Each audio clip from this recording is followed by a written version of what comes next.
contamos con el aporte muy importante de Ari Moura.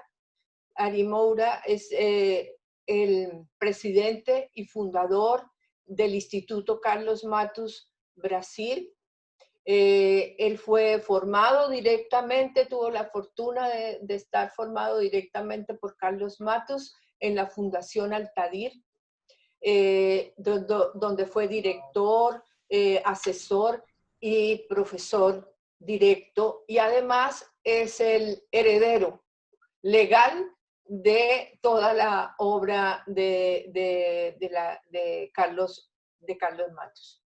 Él además ha sido profesor o es profesor invitado de varias universidades de Brasil, es consultor del FIA, además fue director de Estrategia Consultores y director de Autoritas Brasil. Entonces, así los dejo con Ari, quien nos va a hacer su aporte en esta serie. Mucho gusto, muchas gracias, Luisa Martínez. Como sempre, vou falar meu melhor castelhano, ou não, melhor portunhol. Esse é um tema muito importante, porque uma das grandes dúvidas nessa pandemia é se há ferramentas para governar, porque todas as ferramentas do governo em tempos normais não servem. Nós outros estamos com gestão governamental de crises como se fosse fora de uma guerra, deixando de lado muitos temas importantes para a sociedade. Os nossos governantes estão se convertendo em dirigentes de sala de crises de pandemia do coronavírus. E o governo, em todo outro lado, está falhando. E nós estamos vendo várias crises juntas, né? A crise do vírus, a sanitária, a crise econômica, que já está abalando toda a estrutura produtiva e governamental dos nossos países, e a crise que se assoma no horizonte, que é a crise do luto e do trauma que esta pandemia está derrando e vai derrar. Então, as ferramentas que nós outros trabalhamos são ferramentas desenvolvidas em tempos também de guerra. Matos começou a trabalhar essas ferramentas quando houve o golpe em Chile, nos anos 70. Então, já nessa época, Matos já se preocupava, junto com outros amigos, como Dror, como Fernando Flores, em procurar algumas ferramentas para trabalhar com a complexidade e a incertidumbre. Nos nossos países vêm, nos últimos anos, numa aparente estabilidade que permitiu que continuáramos a trabalhar sem ferramentas de complexidade.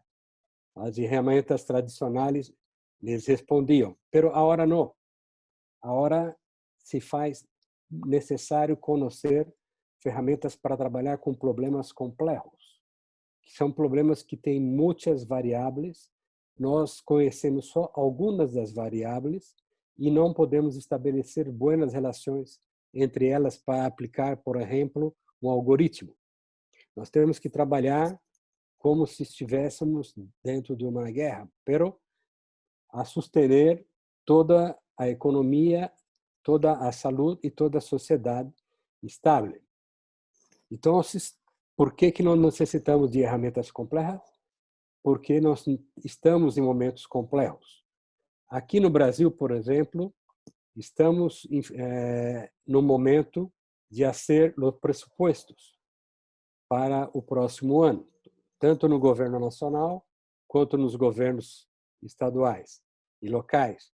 Pero nadie tem nenhuma referência de o que é importante e prioritário para colocar aí. Então, algumas pessoas que estão aqui já trabalharam conosco. Sempre implementamos essas ferramentas: planificação estratégica, sala de crise, sala de manejo de crises, a análise estratégica, estudo de atores, toda uma quantidade de ferramentas para trabalhar num jogo social complexo, sempre levando em consideração que você não governa solo. Todos que estão dentro desse jogo social e tem um espaço de governabilidade. Hoje nós percebemos que os governos estão volvendo a governos autoritários. Por quê? Porque não há como, e essas ferramentas que dominam, de fazer consulta numa crise tão avassaladora.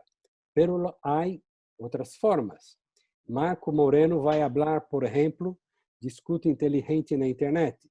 Como nós associamos essas ferramentas complexas com as ferramentas que a tecnologia da informação e comunicação nos trajo para entender que problemas está sofrendo a sociedade e como chegar à sociedade através de planificação estratégica. Aí eu tenho hoje me tocou falar sobre uma importante ferramenta que é no gabinete do dirigente e um sistema de manejo de crises para aplicar nesses momentos que estamos agora. Eu pediria a Christian que colocara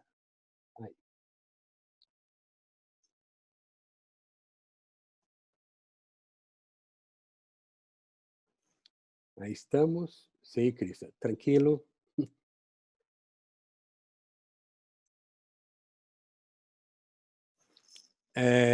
Eu vou falar corto. Eu vou mostrar 3 filminas, 3 slides que resumem a nossa o ponto central da modernização do Estado, que é um tema muito atual agora. O primeiro ponto a ser atacado é o que nós chamamos gabinete do dirigente, que são todos uns sistemas que apoiam o processo de toma de decisões.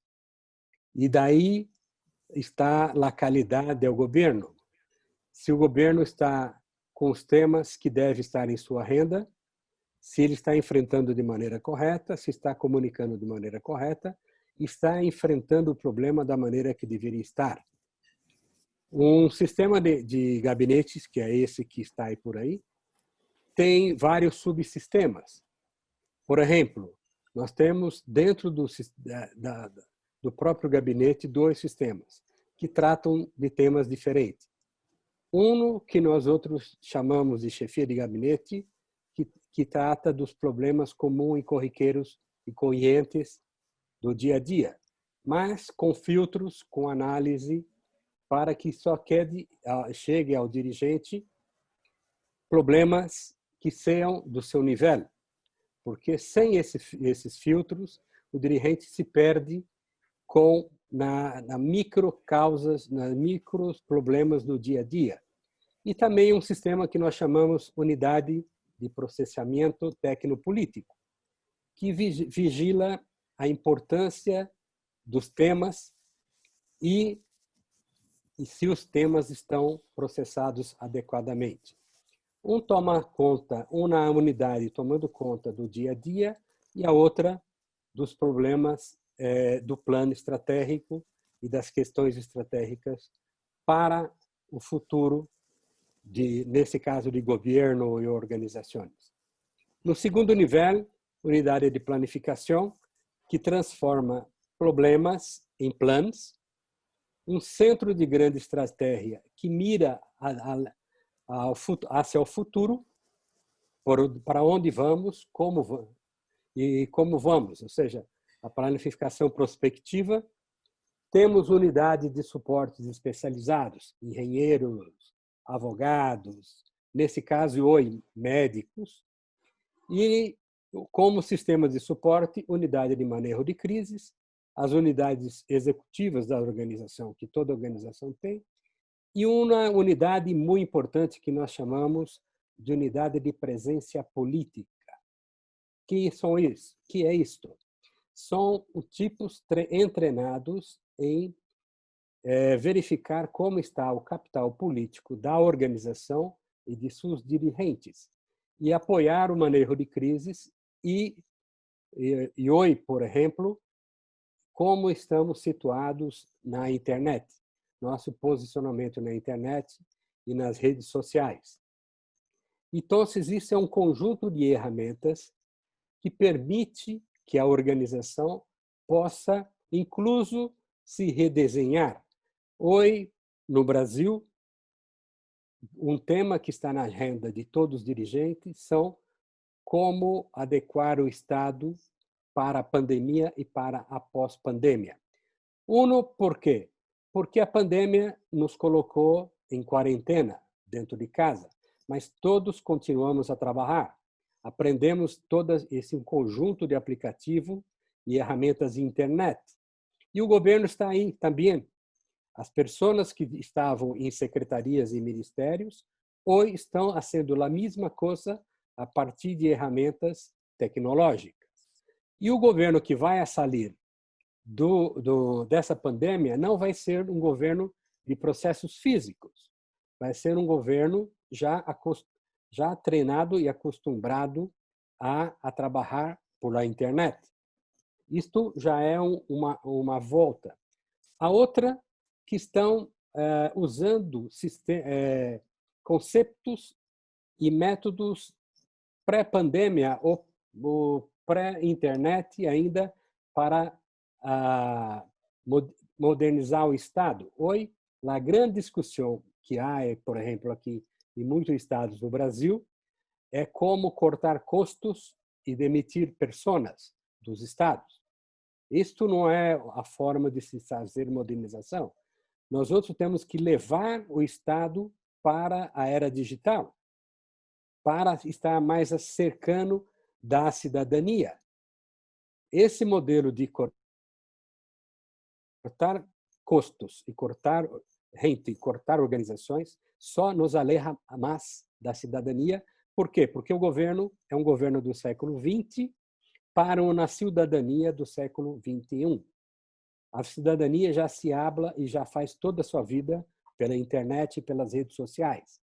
Banco, compras, tudo que imaginar, a cidadania está aí.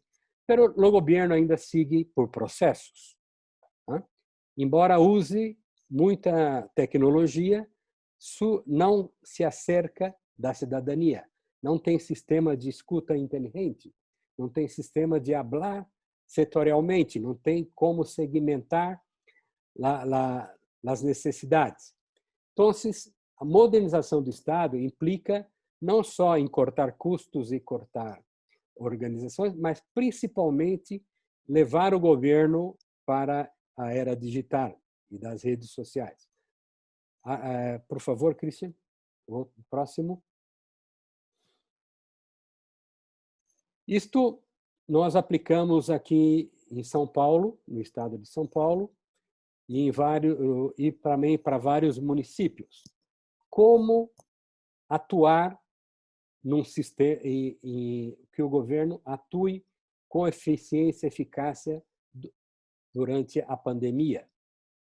Nós outros temos a crise da Covid e temos a alta direção tomando decisões, alocação de recursos, compras, adequação do trabalho à distância, tudo isso são decisões que a alta direção toma.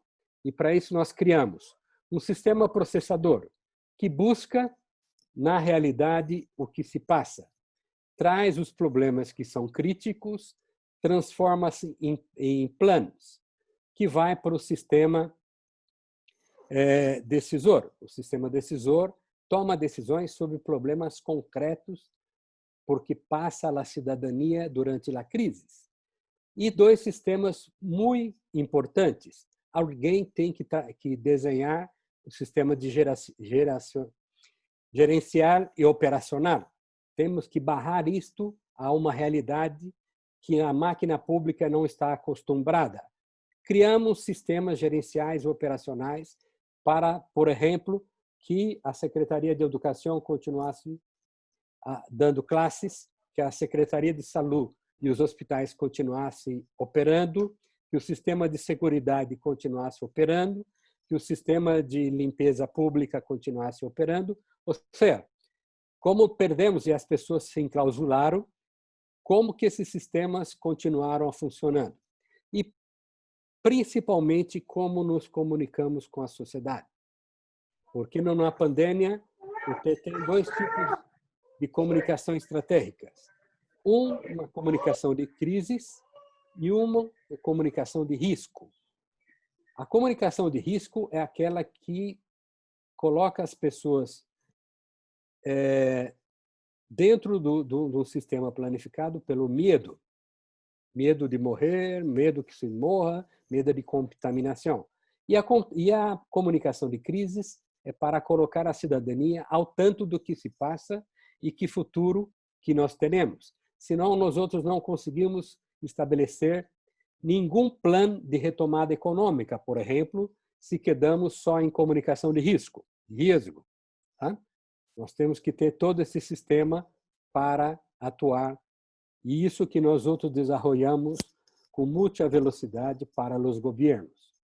A próxima, Christian. E como opera esse sistema? Você vem, é o mesmo do anterior, pero que são sistemas retroalimentados. O sistema sensor se alimenta com as informações da sociedade e alimenta o sistema processador e o decisor comunicador. Pero esse sistema, eles não são lineares. Eles são sistemas retroalimentados. Por quê? Porque a velocidade dos câmbios diários e às vezes por horas que acontecem durante uma pandemia, durante uma crise. E esses sistemas e as pessoas que trabalham aí têm que ter dois tipos básicos de treinamento. Um treinamento general para quem toma decisões. Esses tipos têm que entender o que se habla, como se habla e qual o vocabulário utilizado na crise da pandemia, por exemplo. E temos que ter um sistema especializado que está na ponta, fazendo as coisas acontecer, fazendo que as pessoas se quedem em casa, fazendo que o sistema de saúde funcione, que o sistema de seguridade funcione. Ademais, porque a velocidade da burocracia no tempo normal não serve. A velocidade da burocracia que entra às 9, sai às 12, vuelve às 2 e sai às 5 e trabalha de segunda a sexta e não trabalha ao sábado ou não trabalha ao domingo, de lunes a viernes, essa burocracia é incapaz de atender a velocidade da crise.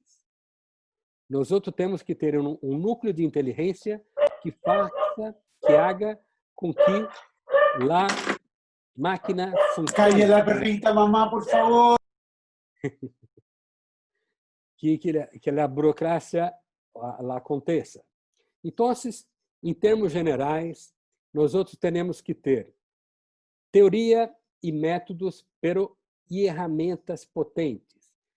Começou na crise em março. Assim que o governo tomou a decisão de que aquilo era uma crise, pero a crise já estava ocorrendo no mundo.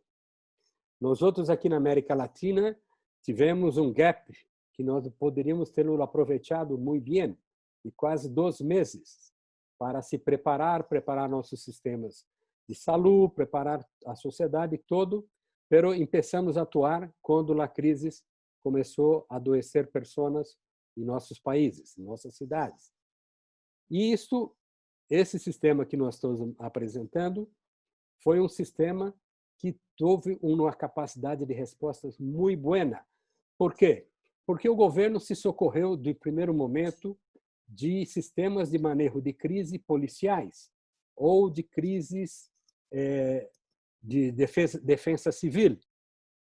não um sistema que involucra análise de problemas, ademais de políticos, ademais de especializados como saúde, seguridade, de problemas políticos. E esses sistemas tradicionais não trazem essa capacidade de entender o problema político que há por detrás da pandemia. Está conosco aqui uma ex-alcaldesa de um município aqui no Porto de Santos, o maior porto do Brasil. E nós desenvolvemos no seu gabinete com esses sistemas. Tá? Eu acompanhei depois várias crises que ela pôde aplicar isso. O incêndio no porto, com material tóxico e outras coisas. Né? Ou seja, há que ter teoria, mas métodos, há que ter também sistemas. O foco da minha aula agora é dizer que sistemas desenhados para a complexidade e para a velocidade dos hechos dentro de uma crise. Eu agora agradeço e passo a Marco Moreno. Cientista político, investigador, académico, analista político, digamos de larga trayectoria. Él es el actual director de la Escuela de Gobierno y Comunicaciones de la Universidad Central. Fue decano de la Facultad de Gobierno de dicha universidad. Ha sido profesor asociado de algunas entidades como la Flaxo, ha participado también en otras organizaciones internacionales como el Banco Interamericano de Desarrollo en ocasiones específicas. Él es doctor en Ciencias Políticas de la Universidad de Leiden, es magíster en Ciencia Política de la Universidad de Chile. Esto para contarles un poco de Marco, quien nos va a compartir enseguida. Gracias, Marco. Gracias, Luisa María. Buenas noches a todas y todos. Buenas tardes aquí a quienes están conectados desde Santiago. Bueno, la idea, como decía Luisa María y Ari, era que en este tercer webinar pudiéramos tratar de tocar algunas de las herramientas que presentaba Luisa María en una de las primeras láminas, donde tratábamos de mostrar un poco lo que hace el Instituto hace muchos años, especialmente, ¿no es cierto?, en Brasil, y cómo también el equipo de Surlatina Consultores, con quienes estamos desarrollando esta actividad, ha comenzado también a incursionar en este mundo de las ciencias y técnicas para gobernar, ¿no? Y hacerlo en un contexto como es el mundo actual, que es una sociedad compleja, como ya lo hemos dicho en las anteriores sesiones, y que frente a esa complejidad tenemos dos posibilidades: o mirar lo que está ocurriendo, mirar el cambio, o cambiar la mirada, ¿no? Que es lo que nosotros creemos que sería lo que debiéramos hacer. Entonces, de alguna manera, voy a tratar de explicar algunas de estas herramientas, y Cristian me ayuda con la presentación para poder compartirla. Les voy a contar rápidamente un poco de la conceptualización de esta herramienta, ¿no? Conocida como escucha inteligente, pero colocando el foco ciertamente en cómo esa escucha inteligente es clave para las decisiones públicas, para la toma de decisiones, ¿no es cierto?, en el Estado, para la toma de decisiones de los gobiernos, ¿no? En la siguiente lámina ustedes van a ver un poco lo que ya hemos conversado en las sesiones anteriores. Hoy día los gobiernos, ¿no es cierto?, están desarrollando su actividad, o la política se está desarrollando bajo condiciones particularmente complejas, ¿no? ¿Cuáles son esas condiciones bajo las cuales se ejerce hoy día la política? En primer lugar, los hechos son inciertos. Estamos hoy día en una situación de incertidumbre donde nos manejamos todas las variables. Por otro lado, los valores están en discusión, ¿no? Lo que creíamos que eran valores que, respecto a lo que estábamos completamente de acuerdo, hoy día esos valores también están siendo discutidos, están siendo cuestionados. Y en tercer lugar, ¿no es cierto?, estamos jugándonos cosas importantes. Las decisiones hoy día, ¿no es cierto?, sobre los temas como las pensiones, la salud, la educación, siguen siendo problemas relevantes y por lo tanto día a día estamos teniendo que decidir sobre estas cuestiones. Y las decisiones son urgentes, los ciudadanos quieren que le resuelvan los problemas, para eso eligen a su gobierno, para que le resuelvan sus problemas, y los gobiernos, como sabemos, están teniendo dificultades para resolver los problemas y para atender estas demandas y estas decisiones urgentes por parte de los gobiernos. Por eso digo que las condiciones bajo las que se ejerce actualmente la política hoy día dan cuenta, ¿no es cierto?, de esta complejidad. En la lámina siguiente, lo que vemos es que hay que tener en cuenta para enfrentar esta complejidad dos premisas, diría yo, dos premisas para enfrentar la crisis, ¿no? La primera premisa, y es de lo que hemos estado hablando en las sesiones anteriores, es que debemos desarrollar cada vez más competencias para solucionar problemas, ¿no? Trabajar por problemas y no por soluciones. Esa ha sido una grave dificultad que tienen los gobiernos en América Latina, que se centran más en la solución que en los problemas, es decir, se centran más en los síntomas que en las causas. Y evidentemente cuando solo atacamos los síntomas no estamos resolviendo el problema. Lo que aspiramos es a desarrollar competencias para poder efectivamente enfrentar problemas. Pero en segundo lugar, y esta es la segunda premisa, tenemos que desarrollar también capacidades para reaccionar frente, ¿no es cierto?, a lo inesperado. La crisis del COVID, como decía Ari, nos sorprendió no solamente a los latinoamericanos, sino que al mundo entero. Nadie estaba preparado para enfrentar esta crisis que primero tuvo un efecto sanitario, luego tiene un efecto en esta escala, ¿no es cierto?, económico y social, y hoy día estamos viendo y observando, ¿no es cierto?, una situación de crisis política en la mayoría de los países, especialmente en América Latina. Estamos viendo cómo, de alguna manera, el COVID está generando también una crisis política en la mayoría de los gobiernos de la región, y eso fue, entre otras cosas, ¿no es cierto?, resultado de esta falta de previsión para lo que no estamos preparados. Por lo tanto, en la lámina siguiente coloco esta reflexión, ¿no? Esta es una frase inspiradora de este personaje conocido por todos ustedes, y que tiene que ver un poco con lo que señalaba Luisa María y Ari, ¿no es cierto? Si queremos resultados distintos, bueno, no sigamos haciendo las cosas como las hemos hecho hasta ahora, con las mismas herramientas, porque esas herramientas son herramientas, ¿no es cierto?, para resolver problemas simples, ¿no? Y los problemas son complejos, por lo tanto, las herramientas que estamos teniendo no están resultando efectivas para resolver problemas que son complejos. Para problemas complejos, las soluciones deben ser complejas. Y por eso es que hay que, de alguna manera, cambiar, ¿no es cierto?, como decía al principio, para no obtener los mismos resultados. De eso se trata y por eso que estamos apostando por estas herramientas que, como digo, mencionábamos en un principio. Algunas de ellas estamos hoy día conversando respecto de estas, pero evidentemente implica un trabajo todavía mayor respecto de cada una de ellas. Vamos, Cristian, a la lámina siguiente, donde lo que quiero es tratar de conceptualizar qué es lo que es esto de la escucha inteligente, ¿no?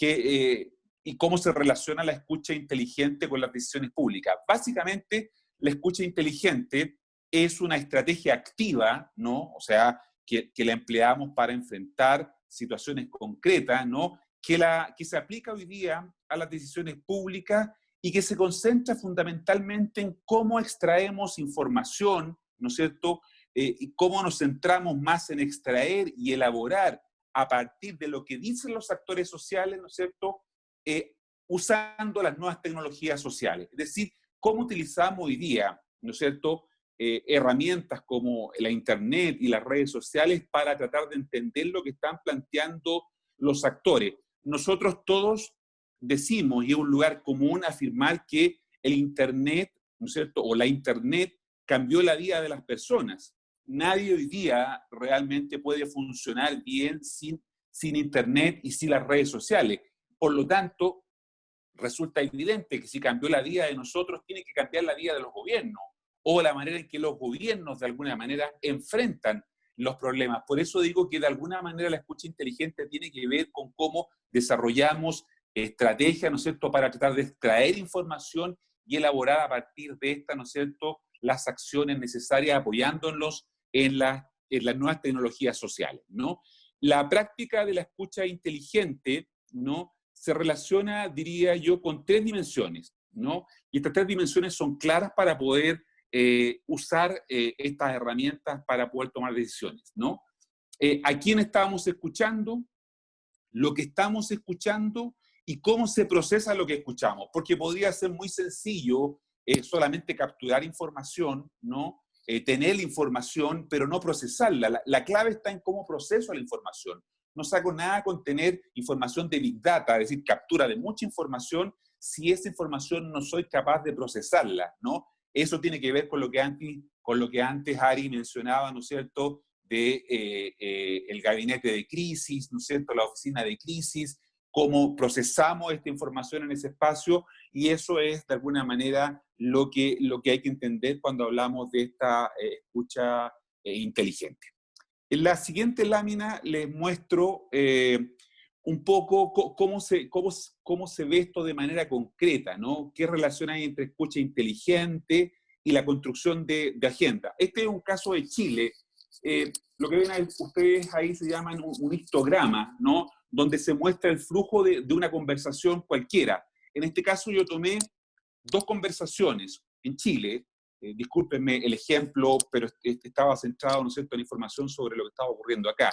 En el primer gráfico, que está, digamos, a la izquierda de la pantalla de ustedes, monitoreamos un hashtag que se llama Base Ciudadana, año 2017, ¿no? Y se muestra entonces ahí el volumen de conversación que había respecto de ese tema, que el tema constitucional, ¿no es cierto? El tema, estoy hablando del año 2017, ese día se produjeron 1840 tweets, ¿no es cierto?, que se muestra ahí respecto de esa conversación. Pero fíjense ustedes la lámina del lado, la lámina que ven a la derecha.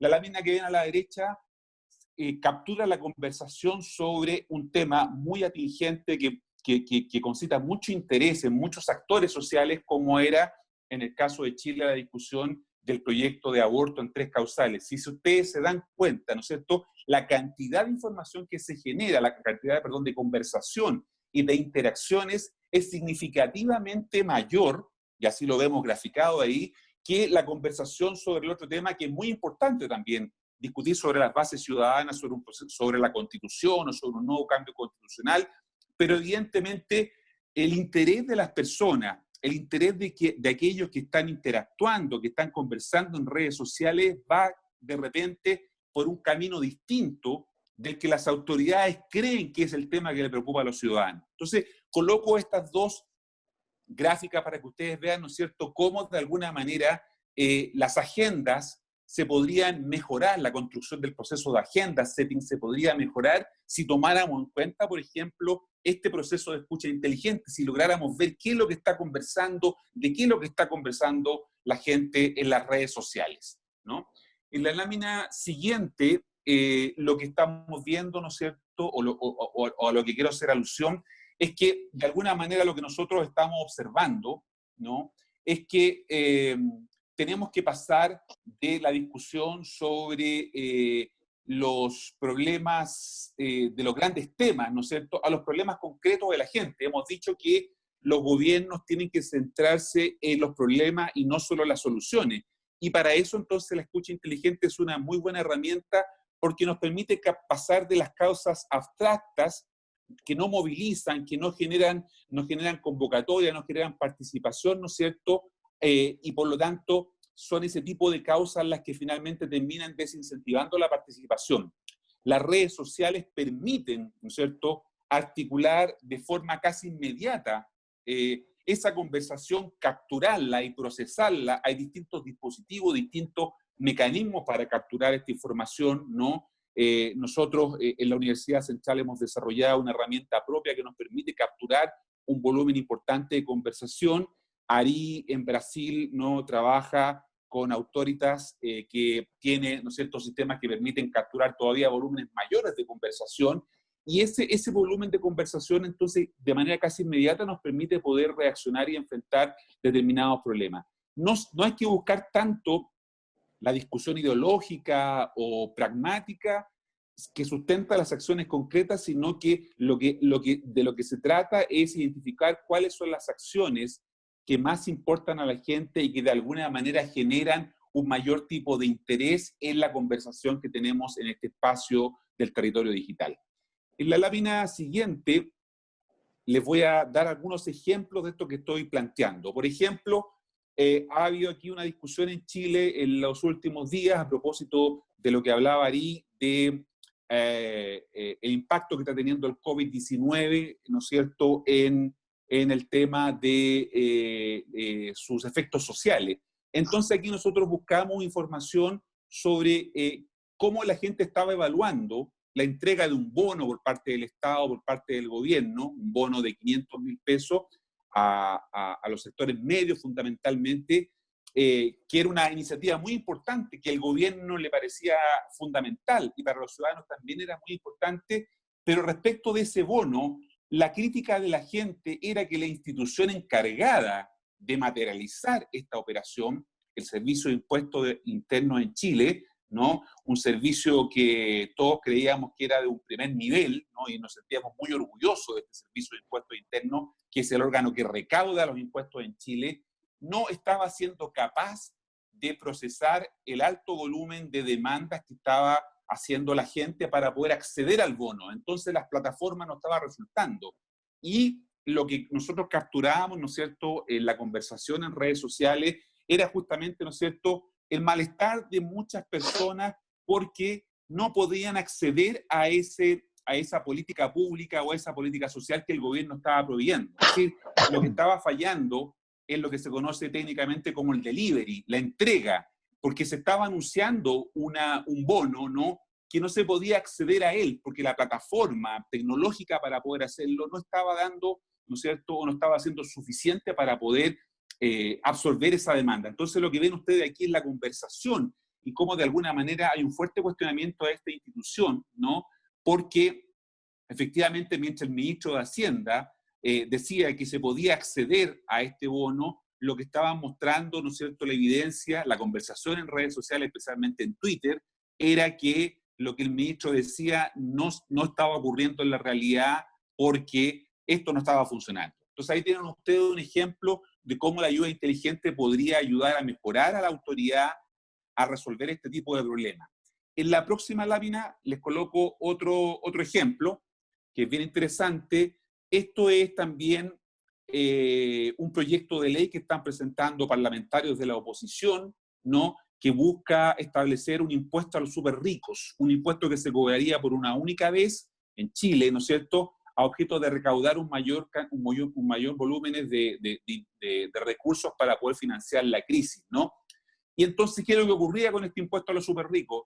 El gobierno está haciendo una crítica a este impuesto porque es un impuesto que no garantiza una buena recaudación y entonces las autoridades de gobierno, el ministro, sectores del oficialismo están presentando una serie de argumentos técnicos para demostrar, ¿no es cierto?, que es una mala idea este impuesto, que los países de la OCDE, de los cuales Chile forma parte, no lo han aplicado porque finalmente los ricos lo que pueden hacer es eludir, llevarse sus dineros a otros lugares y tienen distintos mecanismos para evitar, ¿no es cierto?, pagar este impuesto, ¿no? Sin embargo, la gente comentaba muy positivamente, ¿no es cierto?, esta iniciativa. Entonces uno se pregunta, ¿qué es lo que está ocurriendo?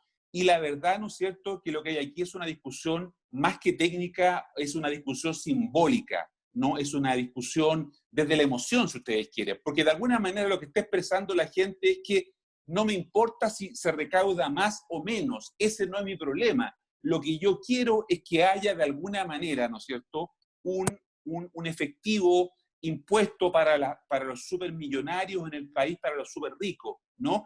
¿Y qué es lo que hacía el gobierno? El gobierno daba argumentos técnicos, pero la gente no estaba escuchando argumentos técnicos porque la discusión se da en un tono distinto. La discusión se da en un tono, ¿no es cierto?, simbólico, en un tono desde la emoción, en un tono comunicacional. Si el gobierno hubiera puesto atención a esta conversación en redes sociales, tendría que haber cambiado su línea de argumentación y tratar de desarrollar una línea argumental que conectara con la emoción que estaba expresando la gente en redes sociales. Por eso digo que la escucha inteligente podría ser una herramienta que podría ayudar a mejorar, ¿no es cierto?, efectivamente la manera en que los gobiernos comunican. Porque como sabemos, no solo importa lo que se comunica, sino que cómo lo entienden los otros, ¿no? Y aquí el gobierno todavía, ¿no es cierto?, sigue enfrascado en una discusión técnica cuando, insisto, la discusión es simbólica en relación con este tema, porque lo que busca mucha gente, ¿no es cierto?, es decir, bueno, que alguna vez los ricos paguen impuestos. Uno puede estar de acuerdo o no con esa discusión, pero lo cierto es que la herramienta de la escucha inteligente podría permitir a las autoridades, ¿no es cierto?, ajustar sus discursos, ajustar su línea argumental, ¿no es cierto?, al tono de la discusión que se está desarrollando. Insisto, la tecla en que se desarrolla esta discusión que hay que apretar es una tecla simbólica, no una tecla técnica. Y la última lámina, Cristian, es respecto de otro tema que hemos conocido en las últimas semanas, en el caso de Chile, ¿no es cierto?, que es la situación del conflicto que está instalado históricamente en el país en relación con nuestros pueblos originarios, especialmente, ¿no es cierto?, la etnia mapuche, ¿no?, a propósito de una serie de actos que ocurrieron con el desalojo de algunos municipios que estaban tomados por miembros, ¿no es cierto?, de comunidades mapuche, ¿no? Eso generó una discusión que se desarrolló muy fuertemente en redes sociales. ¿Y qué es lo que planteaba esa conversación en redes sociales? En esa nube de palabras o de conceptos que ustedes ven ahí a su izquierda, ven los conceptos que aparecen más grandes son los que más se repiten en la conversación. Pueblo, violencia, mapuche, terrorismo, racismo, eso aparecen más grandes porque es la palabra que logra captar o que mayores veces hay interacción con ese concepto. Y al lado están, ¿no es cierto?, aquellos actores que han sido influyentes en esa conversación. Esa conversación tuvo más de 40.000 interacciones en un rato muy breve, y por lo tanto ahí ven ustedes otro buen, ¿no es cierto?, ejemplo de cómo usar esta información que es muy relevante para finalmente que un gobierno pueda llevar adelante su gestión. Y termino con una última lámina en donde planteo esto con lo que partí señalando al principio respecto a esta herramienta: las decisiones públicas, las políticas públicas, el proceso de formación de las políticas públicas tiene que incorporar necesariamente este nuevo tipo de herramientas, como por ejemplo la escucha inteligente. ¿Para qué? Para poder procesar, ¿no es cierto?, esta conversación que se está dando de manera creciente en el territorio digital, ¿no?, y que es un insumo fundamental para la toma de decisiones hoy día. El tema de las redes sociales, ¿no es cierto?, el tema de la tecnología social llegó para quedarse. Nosotros no podemos obviar esto y por lo tanto los gobiernos debieran incorporar en su proceso decisional esta herramienta, que evidentemente lo que he hecho acá es tratar de mostrar algunos elementos para que ustedes puedan comprender de mejor manera de qué se trata. Vamos a tratar de hacer algunos talleres más en profundidad para poder desarrollar estas herramientas, pero la idea era aquí poder solamente aproximarnos a la discusión conceptual sobre esta. Muchas gracias, Luisa María. Gracias, Marco. Bueno, se nota el oficio, profesor. Fue una exposición muy clara, muy didáctica, muy enfocada en la utilidad de lo que puede ser esta herramienta de escucha inteligente, que como dice Marco, yo me quiero quedar con eso, lo importante es que esto sirva para tomar decisiones de manera distinta. Y eso es lo que pretendemos en general con todas las herramientas, y quisiéramos tener mucho tiempo para hablar de ellas, pero desafortunadamente no es así. Y queremos desde ya invitarlos para nuevos encuentros, queremos hacer conversatorios, queremos hacer unos talleres específicos por herramientas en los cuales no solo profundizamos, sino que quedamos con la técnica, con la práctica, para desarrollar en nuestras organizaciones estas herramientas que, como quiero finalmente resaltar, tienen un común denominador, que es su utilidad en la resolución de problemas complejos, el asumir la incertidumbre que nos gobierna en el contexto actual, la capacidad de reaccionar velozmente ante las sorpresas, el análisis situacional y estratégico que todas estas herramientas tienen. Entonces, finalmente, pues, vamos a hacer una ronda de preguntas, pues muy chiquita porque ya estamos agotando el tiempo, pero vamos a tratar de resolver algunas preguntas del chat. Francisco Mesones preguntaba que qué herramienta usó Marco. No sé si se refería a la herramienta para hacer los gráficos, para resumir la información, o la herramienta de la escucha inteligente. Yo no sé. Para hacer los gráficos. Sí, nosotros desarrollamos en la Universidad Central no sé. Decía que nosotros usamos un software para capturar un volumen de información, ¿no? Hay distintas herramientas que ayudan a capturar información, depende del software que se use. Nosotros hemos ido desarrollando un instrumento propio, porque lo que nosotros hacemos es, junto con capturar esa información, la sometemos a un análisis, y para eso trabajamos con estudiantes y profesores que nos permiten hacer este tipo de interpretación de los datos. No se trata solamente, como decimos, de contar porotos, ¿no? O frijoles, sino que dar una interpretación a ese número, porque no tiene sentido un número solo. Y esta información entonces es la que usamos para poder enfrentar, ¿no es cierto?, o interpretar qué es lo que está conversando la gente. El Instituto Carlos Matus Brasil trabaja con otra herramienta, un software mucho más poderoso llamado Cosmos, que es el que desarrolla Autoritas, el proyecto Autoritas en Brasil, que captura un volumen mucho mayor de información. Nosotros hemos diseñado nuestras propias herramientas que permiten capturar esa información y está fundamentalmente asociada al volumen de información dependiendo de la herramienta que podamos utilizar. Gracias. Voy a leer un comentario y una pregunta. Voy a empezar por el comentario de una muy querida amiga, Karen Mocate. Dice, es refrescante iniciar la toma de decisiones con la escucha, apalancando la tecnología para escuchar en los medios que usan los ciudadanos cotidianamente. Gracias, Karen. Y la pregunta de Álvaro Cárcamo es, las herramientas indicadas parecen muy atingentes para hacer frente a las complejidades que ha venido experimentando las sociedades. ¿De qué manera pueden concientizarse sobre un uso más intensivo de ellas por parte de los agentes sociales y políticos? ¿Sería importante incorporarlas también en las campañas electorales? Pueden contestar Ari y Marco, si quieren.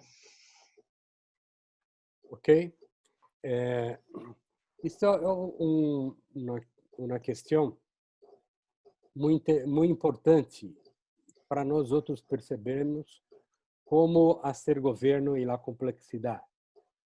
Por ejemplo, 10 años atrás, nosotros hacíamos gobiernos y campañas electorales utilizando para saber opinião pública de encuestas, de instituto de encuestas. Por quê? Porque nós estávamos acostumbrados, e a sociedade também, a ter um discurso para falar com o coletivo.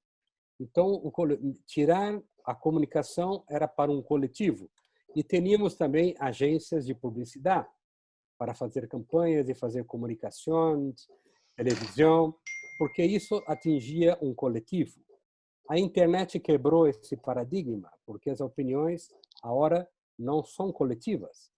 Cada cabeça uma sentença. cada um tem sua própria opinião. E por isso que hoje é muito difícil fazer governo e política, porque usamos os instrumentos que usávamos há 10 anos atrás. Os partidos, em campanhas e candidatos, buscam agências de publicidade que lhe dão um retrato, uma película, uma foto do que está acontecendo. Pero as pessoas falam na internet como um vídeo. As opiniões cambiam, os centros das opiniões cambiam. Então, essa ferramenta de escutar na internet, escutar o que as pessoas falam sobre seus projetos, por exemplo, o governo ainda continua com uma parte importante nessa história. Os políticos também, porque eles desenham e colocam na agenda o que é importante para aquele momento e tem os instrumentos. Tem pressupostos, tem recursos humanos, tem tudo para fazer frente a grandes problemas. Pero hoje a coisa cambia. Você não pode fazer uma campanha eleitoral solo com encuestas físicas. Você tem que entender o que se habla na internet, quem habla, com quem habla e como se formam as opiniões. Marco falava de Cosmos. Cosmos é uma ferramenta que trabalha com Big Data, ou seja, com grandes volumes de informação. Ou seja, capturamos quase todo o que se sube da internet que nós outros chamamos de documentos. Seja um post no Facebook, seja um tweet, seja o YouTube, seja uma notícia, tudo que sube, nós outros conseguimos com uma ferramenta que trabalha com semântica. Por que semântica? Não nos serve só como o Google hace trabalhar com busca booleana por palavras. Nós outros também buscamos sentidos, porque os sentidos nos dizem o que está ocorrendo na sociedade em respostas, muitas vezes em respostas à ação de governos, de políticos e da sociedade, e que nós outros temos que fazer para isto. Por quê? Porque os governos, hasta entonces, tinham a ilusão de que governava e os outros eram governados. A opinião das pessoas não assim diferente.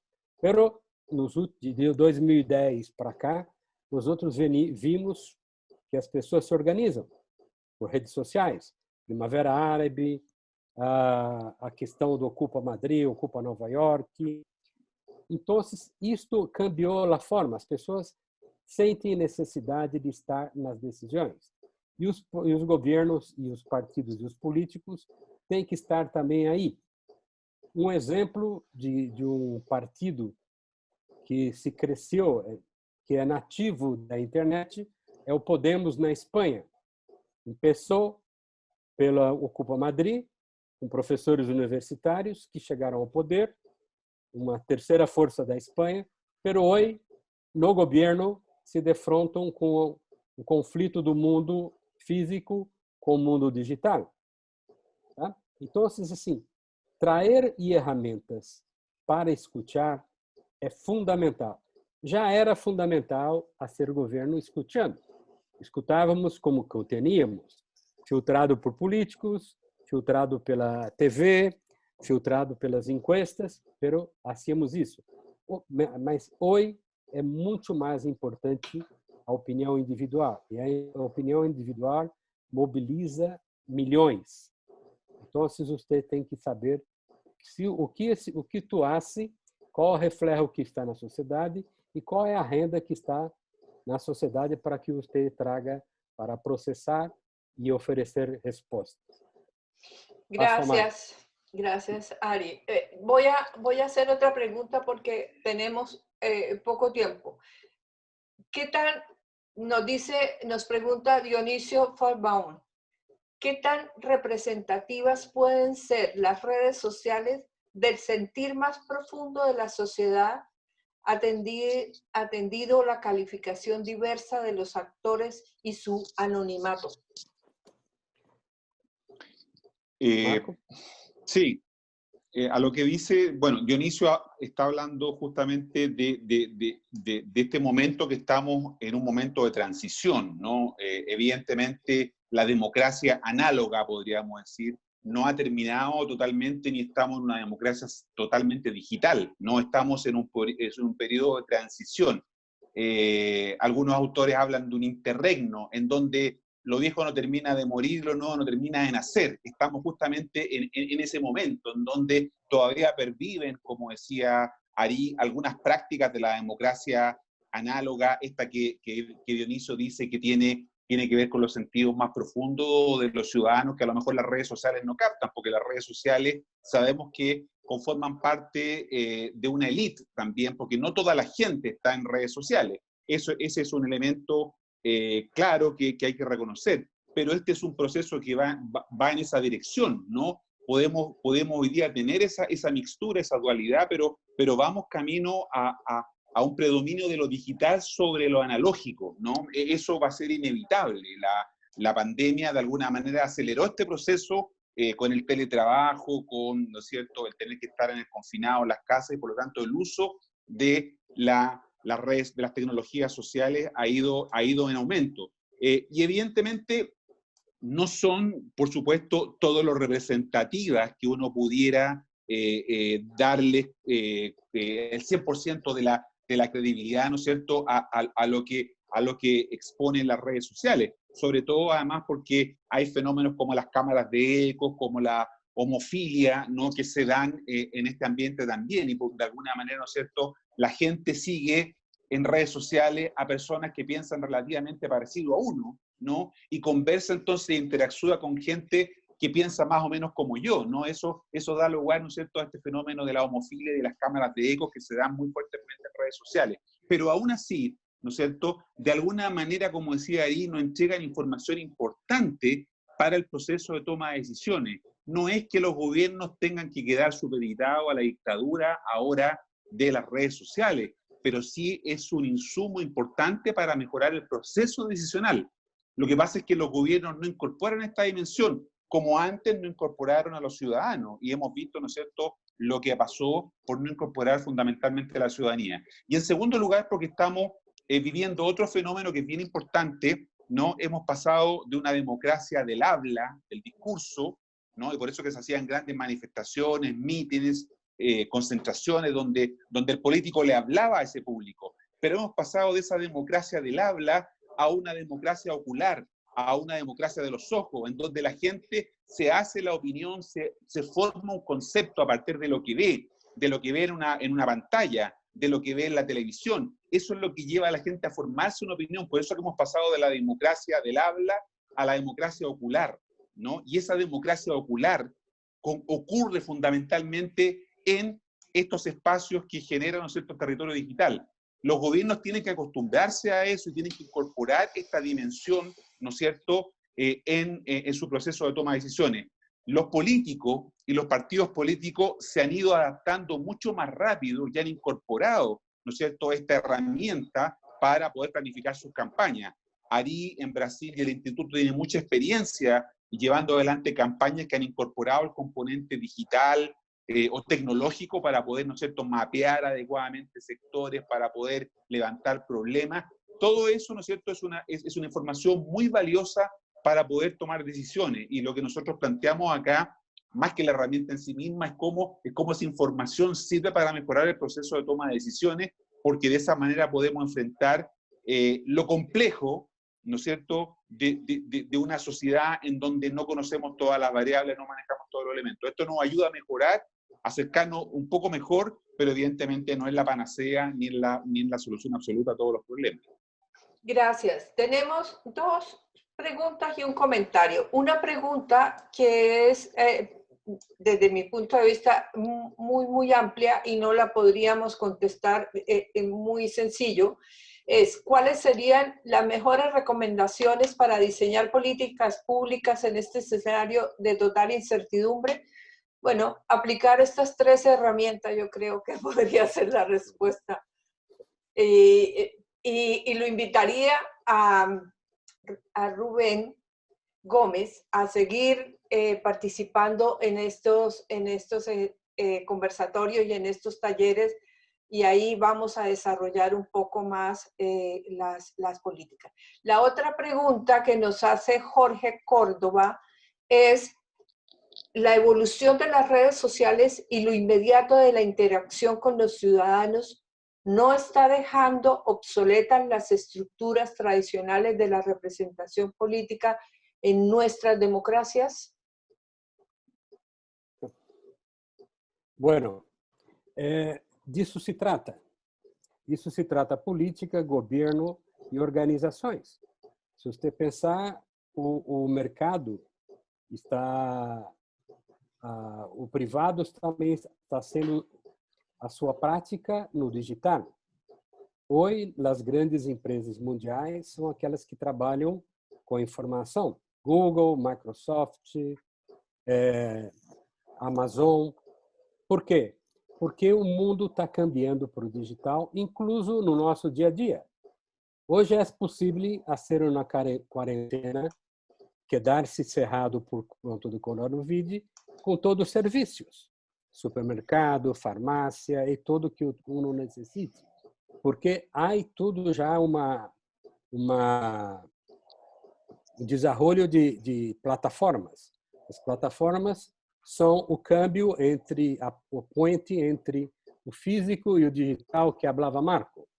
As plataformas são puro algoritmos, tá? Algoritmos que aí na questão política é muito sencillo, porque os aplicativos das redes sociais nos conhecem mais que nós outros e nossos familiares mesmos. O que pensamos, o que gostamos, por onde queremos ir, por que votamos, nossa orientação política, incluso sexual. Muito mais que as pessoas que vivem com nós outros. Por quê? Porque esses algoritmos são desenhados para isto. E o que nós outros estamos vendo que a política que primeiro se pegou isto foi a questão da direita. Então, toda essa discussão, Europa, Estados Unidos, Brasil, Chile.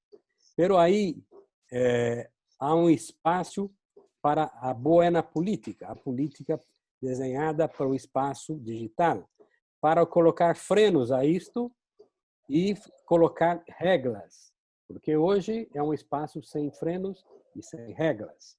Um não faz o que queira. Então, outro nós somos, por exemplo, há uma pessoa cá que é Antônio Carlos, um grande amigo, que trabalha com sindicatos, né? Sindicatos e organizações sindicais. Há um grande lío hoje em dia que são as pessoas que trabalham para plataformas. São patrões ou são empregados? Tá? É um grande lío que está aí no mundo colocado. A pessoa que trabalha para o Rappi, trabalha para Google, para Uber e trabalha para isto. São problemas novos que necessitam de novas miradas, que nem dizia Marco Moreno. As ferramentas que nós outros temos, a justiça trabalhista, a Constituição, as leis trabalhistas, não estão para isto, não sabem como dirimir esse conflito, não sabem como enfrentar. E aí há uma formação de uma nova demanda política. As pessoas que trabalham com plataformas são o quê? Os eleitores que criam a sua convicção nas redes sociais. São o quê? São manuseados, são manipulados. Você manifesta a sua opinião. Esse câmbio é esse espaço que nós outros estamos entrando e que necessita de ferramentas completas. Explicar esse novo mundo e esses novos problemas não lhe basta ter as ferramentas e as teorias que teníamos antes disto. Necessitamos de ferramentas, métodos e teorias para um ambiente complexo. Gracias, Ari. Voy a leer un último comentario, en primer lugar, porque me gustó mucho.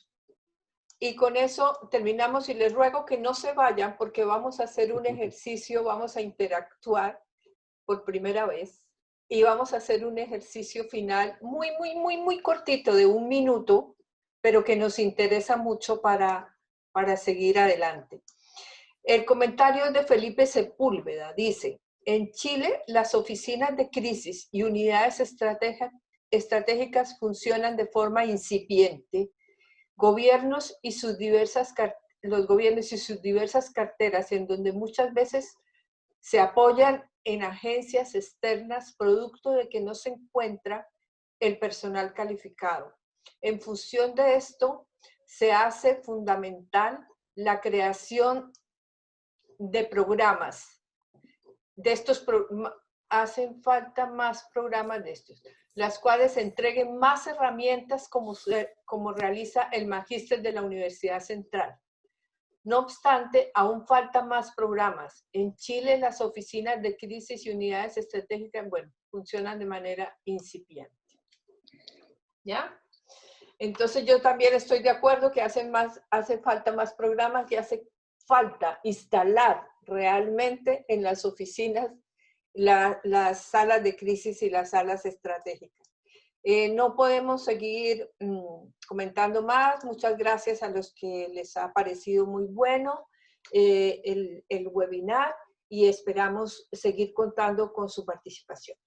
Lo que queremos es seguir avanzando en promover el conocimiento de estas herramientas, seguir avanzando en que estas herramientas realmente se conviertan en la salida a los problemas complejos que se están presentando. Por eso queremos hacer talleres, por eso tenemos ya preparados un par de conversatorios. Pero vamos a hacer ahora un ejercicio que es una encuesta online. Es una encuesta donde ustedes van a marcar una o varias opciones para esta pregunta. La vamos a hacer primero en español y después en portugués para que todo el mundo quede con bien entendida la pregunta.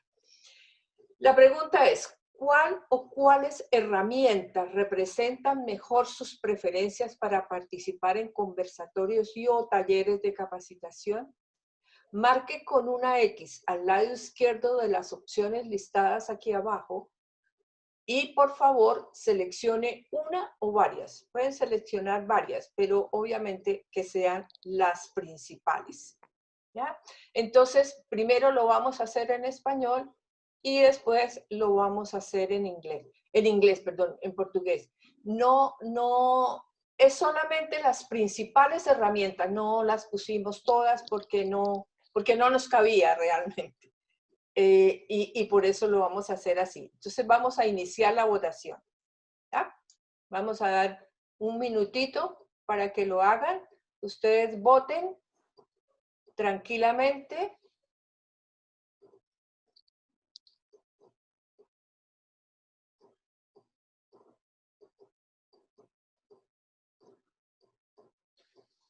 Un minutito para que todos los de habla en español voten. Y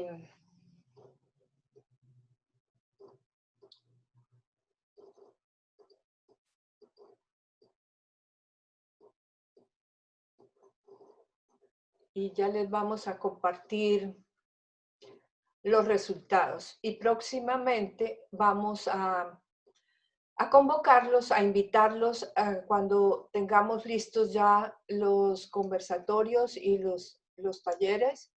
Los vamos a ir convocando. Ya tenemos 3 segundos para terminar. Terminó la votación, entonces vamos a finalizar esta votación. Vamos a compartir los resultados. Y si alguien toma una foto de esto sería genial.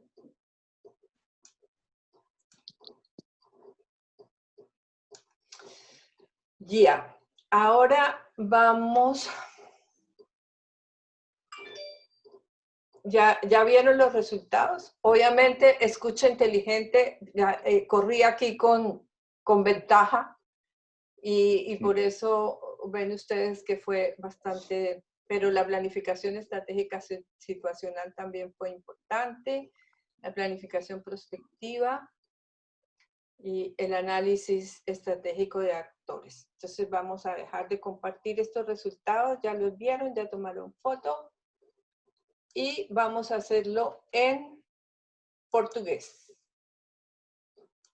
Es la misma, pero ahí sí le pido a André que nos lea la pregunta.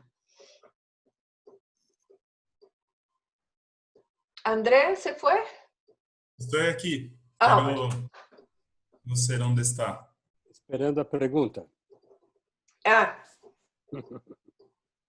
aquí está. Aquí está.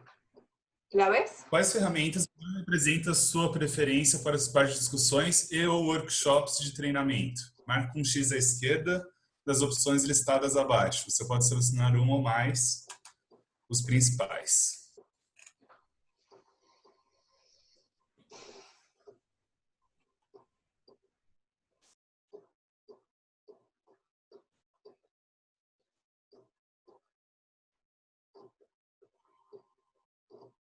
También aquí vamos a dejar un minuto. Acho que só para escolher um aqui, hein?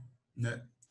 Solo se puede elegir uno de acá. Oh, no.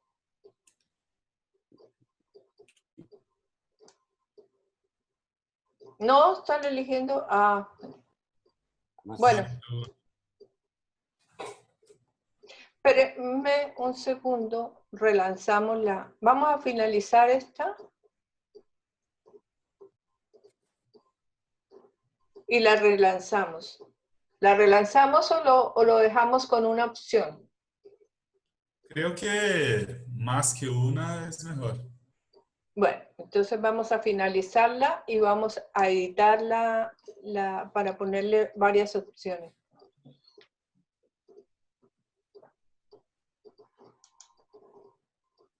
Me van a tener que tener un poquito de paciencia mientras la edito. Sí, yo quisiera, mientras tanto, Luisa María, agregara, había una pregunta interesante sobre, que contestó Ari también, sobre el tema de la intermediación, ¿no? Y creo que las redes sociales, de alguna manera, lo decía Ari también, marcan un quiebre respecto de la manera en que los gobernantes, fundamentalmente los políticos, se relacionan ahora con los ciudadanos. Ya no lo hacen, ¿no es cierto?, de la manera tradicional, sino que los ciudadanos se relacionan directamente con los ciudadanos. Eso está a la base, por ejemplo, de los nuevos populismos en América Latina, ¿no? Bolsonaro, Manuel López Obrador en México, Donald Trump en Estados Unidos, se relacionan directamente con los ciudadanos a través de Twitter. No hacen la conferencia de prensa tradicional a través de un medio, no le entregan la intermediación al medio, sino que el mensaje directamente es con el ciudadano. Eso es lo que los gobiernos también tienen que aprender.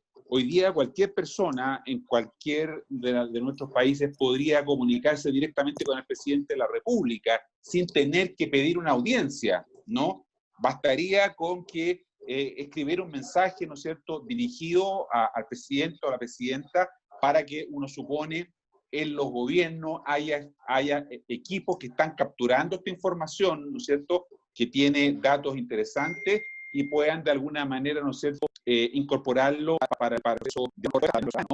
Es una herramienta que vino para que lo tienen que intensificar su uso, ¿no? Y no solamente los gobiernos nacionales, bueno, en el caso de Brasil, piensa de varios procesos que han hecho estos procesos de escucha inteligente. Por lo tanto, creo que es correcta la pregunta en el sentido que se acabó la intermediación tradicional en el medio, además, en un contexto de crisis de representación que hay hoy día. Los ciudadanos hoy día se están entendiendo directamente con sus autoridades. ¿Cuál es el riesgo de esto? O cuál, digamos, no el riesgo, sino que hay un factor a favor de los ciudadanos y que es la mayor observación y control por parte de los políticos de los ciudadanos. Hoy día los políticos y los gobiernos están como una especie de casa de cristal, en donde todos vemos y sabemos, ¿no es cierto?, lo que está pasando con ellos y podemos reaccionar inmediatamente a través de redes sociales, ¿no? Dando una opinión, haciendo un comentario, y por lo tanto, o en Facebook o en Instagram. Por lo tanto, hoy día los políticos y los gobernantes están siendo cada vez más expuestos y hay más control sobre ellos, ¿no? Mucho más del que había antes. O sea, los ciudadanos hoy día no tienen que esperar 4, 5 años para evaluar un gobierno, sino que, como decía Ari, evalúan su gobierno a cada hora, en cada instante, en cada momento. Están evaluando a sus gobernantes, están evaluando a sus políticos y no tienen que esperar que haya elecciones, teóricamente, para poder hacer esa evaluación que antes, ¿no es cierto?, teníamos que esperar. Hemos pasado de la evaluación final a la evaluación intermedia, ¿no es cierto?, en donde los ciudadanos pueden evaluar la gestión de sus gobernantes. Gracias. Tengo malas noticias. No se pudo editar la votación, así de que queda solo con una opción.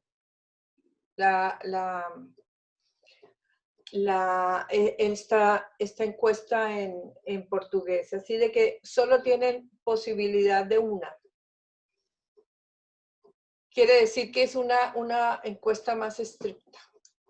Esta é uma metáfora. Nós outros, de habla portuguesa, não temos muitas alternativas. Não me quedam muitas alternativas, ¿no? No, prometo que para la próxima lo haré mejor. E todo, não só na encuesta. Sí. Pero mira que aquí está saliendo algo bastante distinto. Bastante distinto.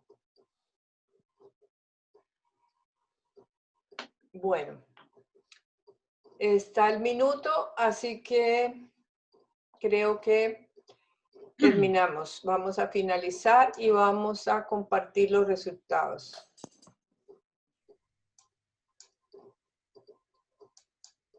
Amigos todos. ¿Están viendo los resultados? Bueno, entonces está planeamiento estratégico situacional, la modernización de partidos políticos y el balance general de gobierno también, la inteligencia estratégica de campañas electorales también tiene una buena marcación. Bueno, eso de alguna manera nos da como la idea de las preferencias, que las vamos a tener en cuenta de todas maneras para programar los próximos talleres y los próximos conversatorios que queremos hacer. Desde ya los invitamos a uno muy interesante que tiene que ver con la crisis de la pandemia y la salida de América Latina, que va a ser bastante interesante. Muchas gracias. Mientras nos despedimos, Cristian, puedes pasar la última lámina. Agradecerles a todos por su valiosísima asistencia, por sus comentarios, por sus aportes, por sus preguntas, y muy invitados a los próximos encuentros que queremos hacer. Así que nada más. Yo no sé si Ari, Marco o Álvaro o alguien tiene alguna palabra final. No. Foi muito bueno. Muchas gracias a todos. Muito obrigado a todos. Bueno, gracias. Tuvimos hoy varios comentarios muy halagadores, así que muchísimas gracias para todos. Que descansen y nos vemos. Este video, webinar se los vamos a mandar a todos. Así que muchas gracias. Buenas noches. Hasta la próxima. Buenas noches también. Saludos. Adelante. Buenas noches. Chao, Buenas noches. chao, chao. Buenas noches.